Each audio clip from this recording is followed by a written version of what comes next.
How has Graham Hancock's work propelled a $44 million tourism boom? Hello everybody, Matthew Pfeiffer here with Creative City Developments, and today I want to talk about Graham Hancock's Ancient Apocalypse and what it's done for ancient tourism sites across the world. Why am I doing this? Well, it's just a merger of a lot of my interests.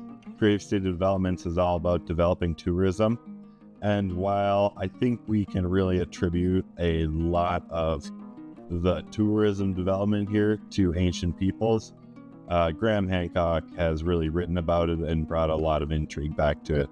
How did I kind of start on this whole ancient tourism and how it's bloomed around Graham Hancock? I actually started with White Sands, New Mexico. There's prehistoric footprints there and wanted to kind of see how it was doing. I knew it was going to be probably an upcoming show, and so I made a Google profile here. And what I saw was that the show was released on October 16th. Yes, it's done monthly, but October 16th, so halfway through the month in October. And after that, the amount of interest in the location just absolutely boomed. These numbers, profile interactions, only represent like a small amount of the true traffic. So don't get too hung up on the numbers. Look at the growth. And it really grew a lot. January 1st today, so understandable here. The next question is like, kind of, why are we doing this? You know, Ancient Apocalypse and Ancient Apocalypse 2, like Graham Hancock, really brought up a lot of different locations. We're able to, take one of these locations, Murray Springs, and Google visit Murray Springs. I don't want Murray Springs, about the town, where to get coffee or something, but visit Murray Springs will be a good search to kind of show tourism.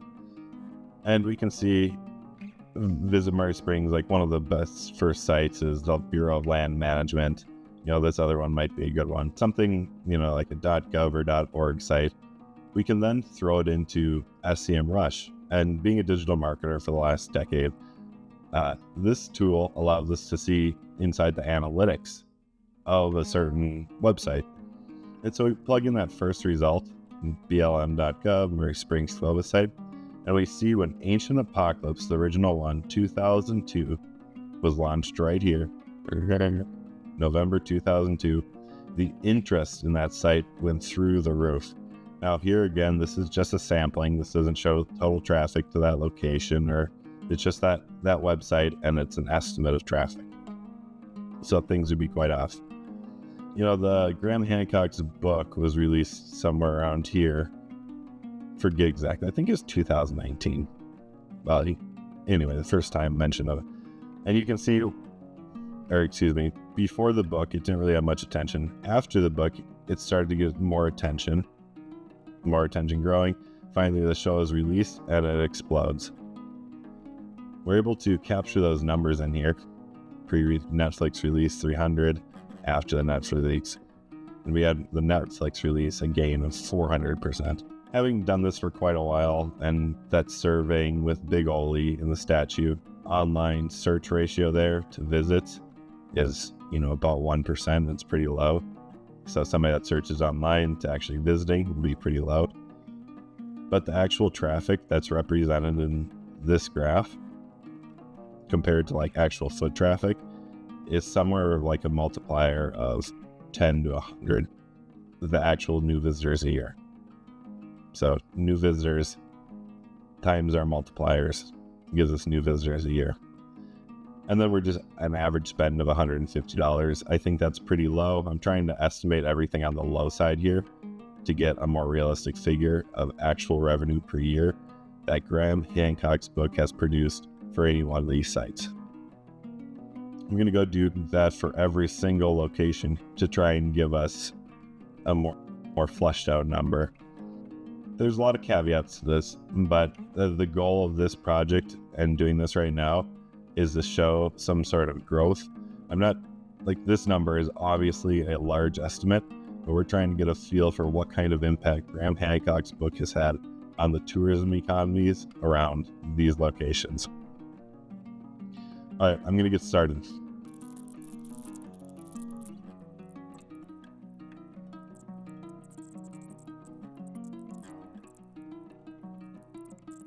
It looks like there was between season 1 and season 2, the total new visitors we can attribute to visiting one of these ancient sites is just under 300,000 people.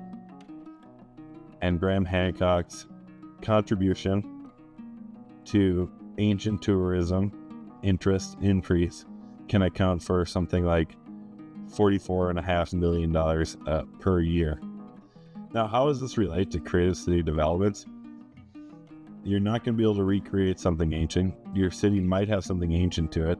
It's worth studying because it might drive tourism to your location.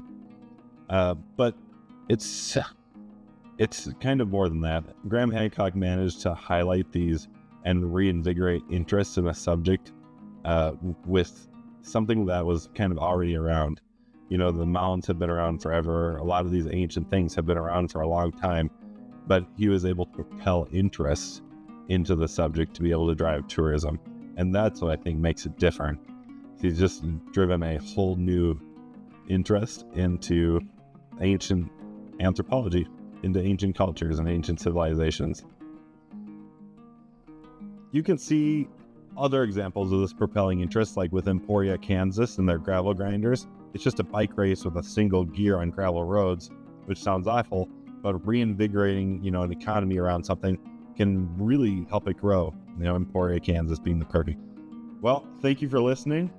To anyone in tourism or anyone that has some interesting statistics, please send them my way. I would love to do more videos on them. Graham, if you're listening, keep doing what you're doing. We love it. And for any of my viewers, if you would like to subscribe to the channel, it would be much appreciated. Or if you want to go a step further and go to creativecitydevelopments.com and subscribe to the newsletter, the more the merrier there, so we can help kind of grow in a more interesting world. Thank you.